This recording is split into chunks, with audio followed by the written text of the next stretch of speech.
During the golden age of MMOs, around the mid to late 2000s, many games were vying for the top spot, usually referred to be held by World of Warcraft at all times. I guess it depends on who you ask who the #1 spot was, but if you go by figures alone, it usually always ends up being World of Warcraft. However, that is not to say that there weren't other MMORPG experiences that weren't worth their own salt. While many of these games were really trying to stick it to Blizzard and not wow off its pedestal, many others were simply trying to deliver an addictive and engaging online experience. While WoW was dominating, there were countless MMO titles coming out. Among the plethora of games that came out during this era, there is one that really stands out to me, and in my eyes, was the only game that could hold a candle to my beloved World of Warcraft. The game I'm talking about is Guild Wars, and at the time, it was my absolute favorite MMO. This game took most of the established MMO conventions and tossed them out of the window to bring you an MMO experience that you couldn't get anywhere else. I was still incredibly fond of and play the game to this day. In this video, I like to break down exactly what makes this game so amazing, and whether the experience holds up. Furthermore, I'd like to examine its position within the entire MMO space. Obviously, nowadays, the franchise is known by Guild Wars 2, but if you go by what Guild Wars experience became in Guild Wars 2, you wouldn't really get a full picture of what the original Guild Wars was like. I can't stress enough that these two are pretty different games, and while the lore holds up between the two, and there is definitely some parallels like the progression system, the gameplay feels drastically different. To get a real picture of what Guild Wars 1 was really like, I'm going to go back to when I was first introduced to the experience.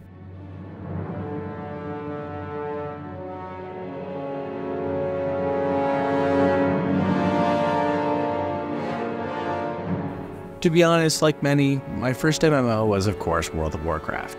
I had somehow convinced my parents to shell out the cash to get vanilla way back in the day. Convincing them to pay the subscription fee was another story. Because I could rarely get them to fork out for the subscription fee, and WoW had already sunk the MMO teeth into me, I knew I needed to look for something else. And so I descended into the MMO rabbit hole. At first it was games like RuneScape, and the various online games of the time, like Fly for Fun or Fiesta Online. I even remember playing Perfect World Online at one point, but nothing really scratched that MMO itch like I needed. It was while I was rummaging through all the MMO experiences available to me that I bumped into Guild Wars for the very first time. I was on some forum somewhere, and saw someone posting about it, and figured I'd give it a try. If I could convince my parents to buy World of Warcraft, I could at least convince them to get Guild Wars, considering there was no subscription fee. Convince them I did, and then it was off to Tyria for me. My love for this game started the second I saw the box art. I got the one that featured the character Eve. You know the one. She's on most of the marketing for the game, and will surely fulfill any big-titted goth girlfriend fantasy you might have. It was love at first sight for me. I hadn't heard much about this game before I convinced my dad to purchase it, but from the second I saw it, the hype train was building exponentially. Thankfully, once I popped this bastard in and gave it an install, all my hopes and dreams were realized, and I finally found another MMO that really set me off on a proper adventure, one that I could immerse myself in and get completely lost, all while developing many beloved characters I would grow more and more attached to. Most importantly, I found a way to circumvent asking my parents to pay monthly for me to play a game. And now that my nostalgic ramblings of my introduction to Guild Wars are complete, we can move on to a proper examination of the game and its expansions.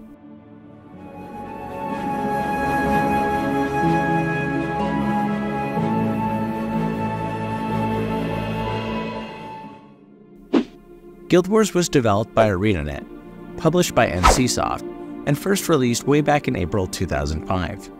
So when I say it's old, I'm not lying, at least when it comes to gaming anyway. Upon release, it was critically well received and over its lifetime would achieve commercial success as well. Considering its age and the fact that it's an online game, it falls into the category of endangered as far as its preservation goes. The silver lining here is that unlike many MMOs that have suffered the fate of extinction, Guild Wars is still chugging along to this very day, and ArenaNet has come out saying that they will continue to fund the servers indefinitely as they are so cheap.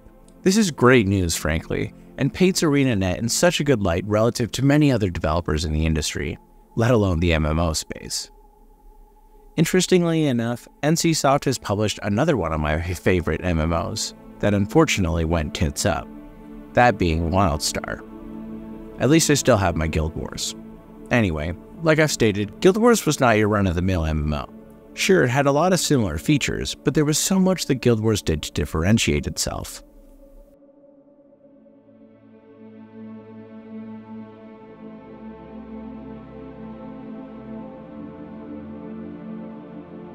First of all, while the vast majority of MMO games were tied to a vertical progression system, Guild Wars devoted itself to a horizontal progression system, choosing to focus more on providing a story experience and, in many cases, an excellent PvP experience.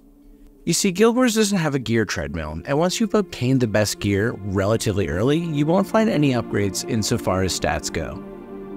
Once you get about halfway through the campaign, you'll have access to armor that has the best stats available. You'll still find more, but the upgrade will only be cosmetic. For me, this is the ideal progression system in an MMO. This kind of system actually values your time, unlike a system like World of Warcraft, where you work incredibly hard to get an upgrade, only to have to replace it in a couple months when new content is released. It's commonly referred to as the gear treadmill. As a young kid, Guild Wars' progression system was just so attractive to me, and as an adult with responsibilities, it's even more important to my enjoyment of the game.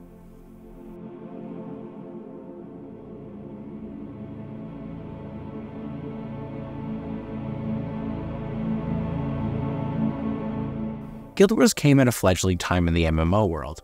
In 2005, the genre was really starting to pick up speed and ramp up in popularity. During this time, the golden standard for monetization of these experiences was a subscription fee, and this model seemed to fit the genre perfectly. Not to mention, devs could justify it by saying it finances more content for the players, whether it was true or not.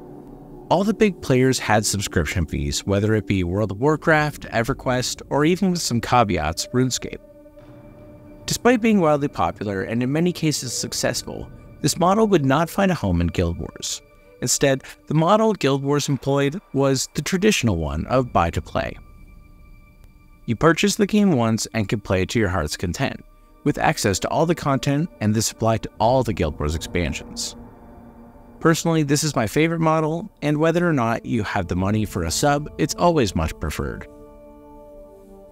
Of course, the game has seen a long life and was alive during the rise of the cash shop, and so inevitably microtransactions eventually found their way into Guild Wars.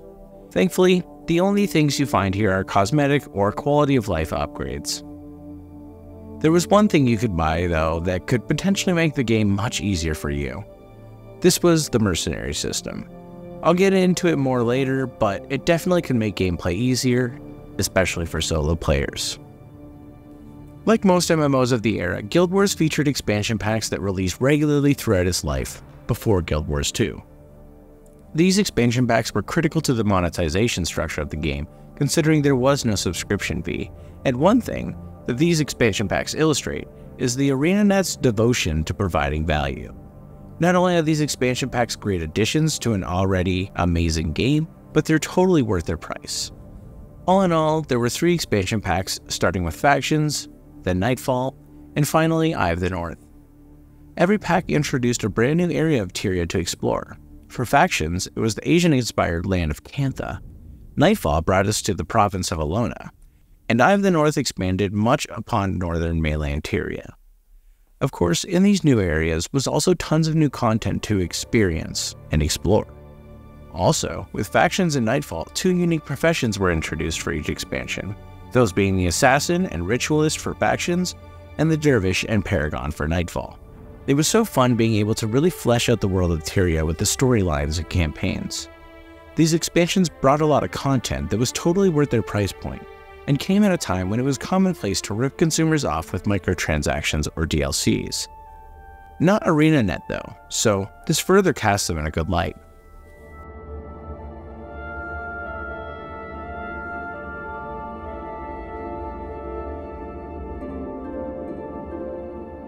Now that I've explored the structure of the game and its business model, we can move on to the real meat and potatoes, of course being the gameplay. While the business model differentiated Guild Wars from its contemporaries, the gameplay is Guild Wars' shining factor, which further carved a niche for the game in the MMO scene.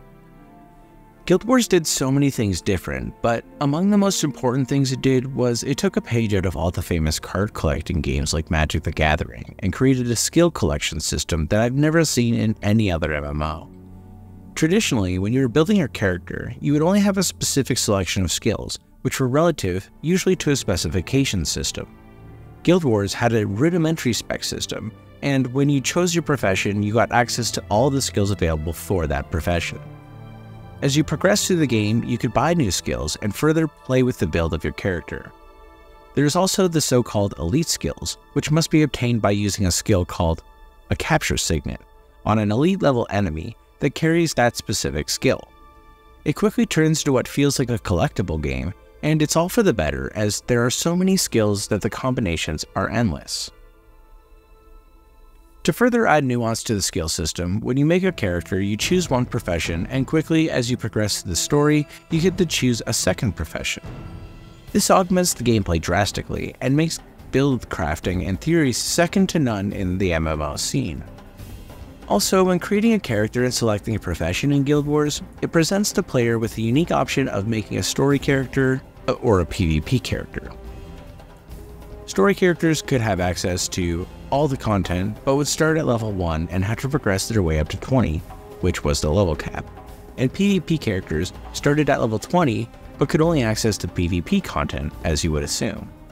It's not a huge deal, but giving the player agency over how they want to play the game is always an added bonus.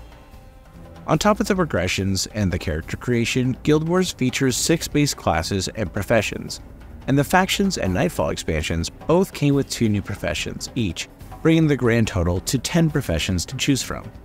They are the Warrior, Ranger, Necromancer, Monk, Mesmer, Elementalist, Assassin, Ritualist, Dervish, and Paragon.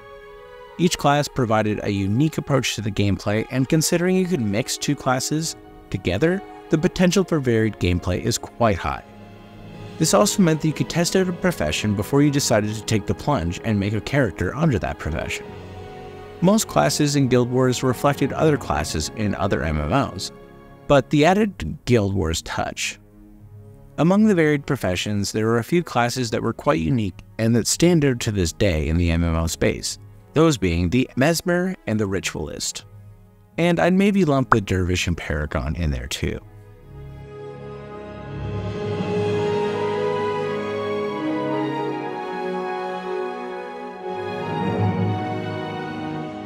Once you make your character and select your profession and expansion, you're ready to set off. Regardless of which campaign you choose, you're immediately thrust into instance tutorial of sorts. This introduces the player to the game, and all of them are well made.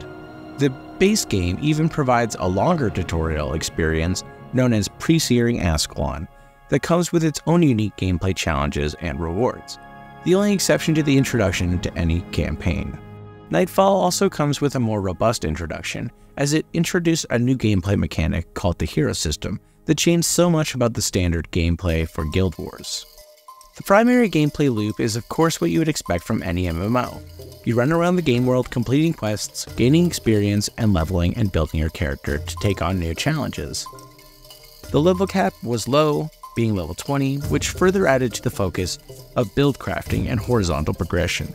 Guild Wars adds a unique addition to the MMO questing experience in the form of missions. These missions are usually the culmination of a series of quests that carry forth the main storyline.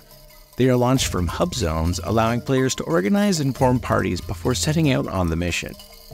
They also provide extra content, adding additional bonus objectives or challenges like time trials, all of which come with increased rewards.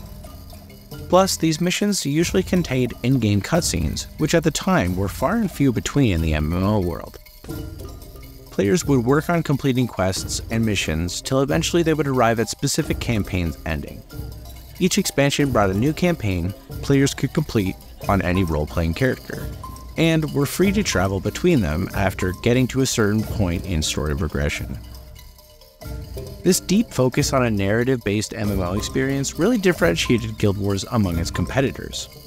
ArenaNet's approach to the story helped establish a core following of fans and provided a sense of direction and flow for the game. Guild Wars never relied on a geared treadmill to keep players playing, but instead on its captivating story and gameplay. The combat in Guild Wars is much like everything else in the game, recognizable, but with an added Guild Wars twist. The game uses the traditional skill bar in a tab targeting system. Remember I mentioned Guild Wars focuses on its skill system and build crafting? Well, the combat is where it all plays out. Players can use all sorts of different builds to pretty much suit any gameplay style. Further making the experience interesting is the fact that every enemy NPC uses skills relative to their class that all players can use. That means necromancers will use Well of Blood, for example. This makes learning and then playing the game not only easier, but more organic. Approaching challenges is as simple as adapting builds and team composition, which makes combat in this game strategic feeling, especially for an MMO. Another thing that is now commonplace in MMOs, that Guild Wars did a lot to spearhead, was the title system. These were essentially achievements, with most granting unique titles for players to display on their character. Most of them are a real challenge, and they're central to the endgame loop. This system was all the way back in 2005, and it's not praised enough for its contribution to what achievements in MMOs became. Furthermore, collecting them can reward you with some goodies, and Guild Wars 2, which again made Guild Wars such an interesting MMO. To further add to the unique experience Guild Wars provided, the game heavily promotes solo play. At first glance, the game looks like a traditional MMO, one where you can jump, weird enough, but an MMO nonetheless. However, you quickly realize that Guild Wars straddles both worlds of a traditional RPG and an MMO, and incorporates elements of both. In the hubs, players can form parties with one another before venturing out to the various maps across Tyria, all of which are instanced for you and your party, so you won't be bumping into players here in the open world. Instead, you'll be in the hubs. What's key to note here is that in all the hubs are NPCs called henchmen. You can add these characters to your party and have a team full of AI plus you. It's a wildly interesting mechanic and works perfectly for what it is, and I've never seen or even heard of a mechanic similar in any other MMO. Regardless of whether it's out there or not, it's an incredibly unique mechanic that lends itself wonderfully to the MMO experience. At the very least, it gives players more options to tackle the content, which again is always welcome addition. To continue the trend of solo play, the Nightfall expansion added a new hero mechanic, which greatly augmented how players could play the game. The hero system added unique henchmen called heroes, of course. Their characters spread across the different campaigns, especially Nightfall and Eye of the North, and players would essentially collect as they progressed through the quests and missions.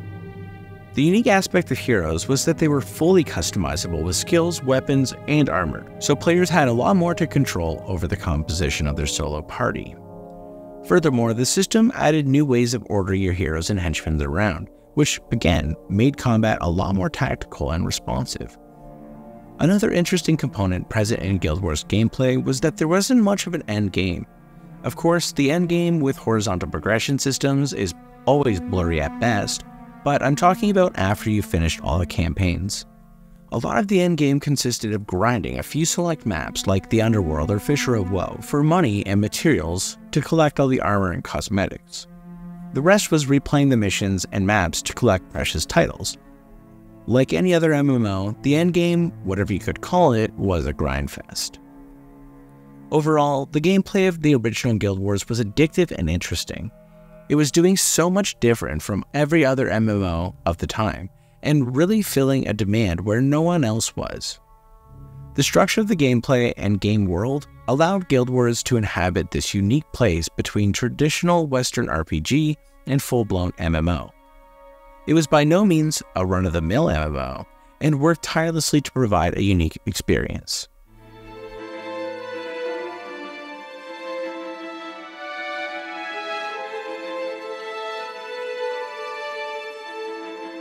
Any MMO worth its salt will always bring with it a beautiful, detailed, and immersive world in which to play in.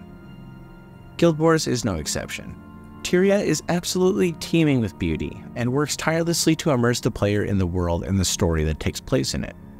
Furthermore, considering the structure of the expansion packs, If you were playing the game live, it especially felt like the world was constantly expanding and developing. The base game came with mainland Tyria, which featured locales like Ascalon, Krita, and the Amber Islands. The first expansion to follow up Guild Wars was Factions. Among other things, this brought a whole new continent to Tyria called Cantha. In my opinion, this was the best example of ArenaNet's world design. It's not nearly as big as Tyria, but it's bursting at the seams with aesthetic character. Cantha follows a design inspired by Asian architecture and places. For example, the city of Kaineng feels like a Kowloon blown extremely into proportion, and Shingji Monastery being inspired by Shaolin monasteries. After Factions, we come to the Nightfall expansions, which set players off on the province of Olona. This area in Tyria takes inspiration in its design from the Middle East and North Africa. These expansions also managed to blow Tyria out of the water in aesthetics. Obviously, the dev team learned a thing or two as design on Guild Wars chugged on, but it really showed in these two expansions. The province of Olona is also a stunning place to explore and has a few highlights of its own. Vabi and the Sulphurous Wastes are good examples of locales that feel so unique and rarely, if ever, done this well in gaming. From the Maguma Waste to the Crystal Desert or Kaineng Center, the Jade Sea, and of course Olona, every unique place in the world provides a perfect foundation by which to experience the story. And because of the massive variety in geography and locales, even Tyria goes into overdrive to engage and immerse the player in the world and experience of Guild Wars. While it's not specifically in the scope of Guild Wars 1, its sequel, Guild Wars 2, also takes place in Tyria, only 200 years after the events of Guild Wars 1. And so fans of the first game and its expansions can further expand their experience with Tyria by playing the sequel. Pretty much every kind of geography and many kinds of architecture are all present in Tyria, and truthfully, it remains among my favorite game worlds of all time.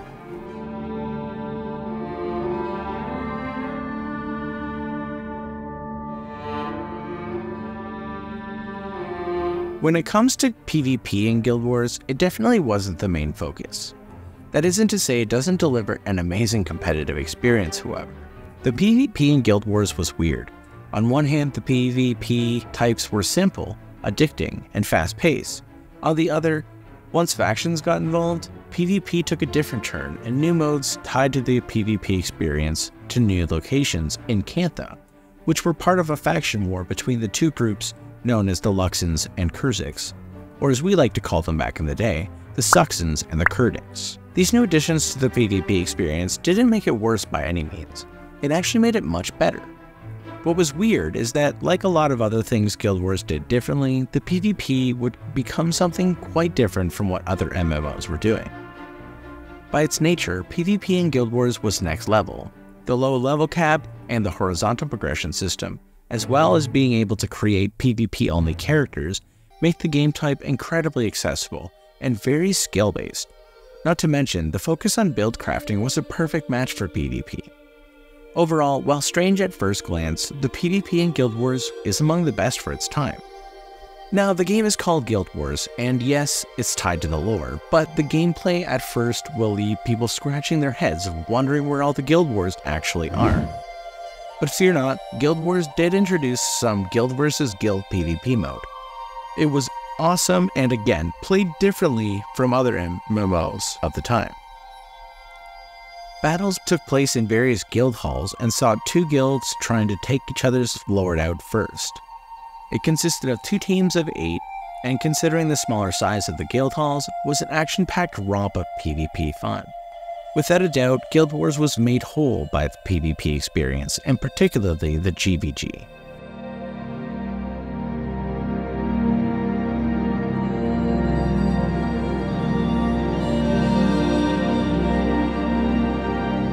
While we've glanced at the topic, let's just cover what the Guild Wars experience became with the sequel, Guild Wars 2. Thankfully, the original game was so impactful and successful that ArenaNet kept much of the core tenets intact. Importantly, the monetization structure and the progression system make a triumphant return. Guild Wars 2 again focuses on horizontal progression with an emphasis on cosmetics and build crafting. The gear treadmill goes on a lot longer than what it did in Guild Wars 1, but once you get so-called ascended gear, you will never get better stats from other gear. Considering just how much more content Guild Wars 2 provides on top of Guild Wars 1, this approach to progression again values and respects your time. Of course, while the base game is free now, if you buy any of the expansions, you get full access to the content they provide. Only one purchase necessary, the way it's supposed to be. With that being said, it's 2023, so you know there's a cash shop. It's not as egregious as they come, but ArenaNet leans pretty heavily on offering some extreme quality of life items. You certainly don't have to buy anything extra beyond the expansions. That doesn't mean they're not going to entice you as much as reasonably possible at every step of the way. Despite this, the monetization structure of Guild Wars 2 honors that of its predecessor, and continues to provide real value in a space that has developed an atmosphere for being scummy. If anything, the success of Guild Wars 2 proves that the foundation of Guild Wars 1 provided was critical. Guild Wars 2 feels like a natural extension of not only the world of Tyria, but the design philosophy that was spearheaded by its predecessor. The first Guild Wars showed how the ArenaNet formula of reasonable monetization and horizontal progression, with a focus on story, could make for a top-tier MMO experience that valued players' time and challenged even the greats in the genre that were doing things drastically different.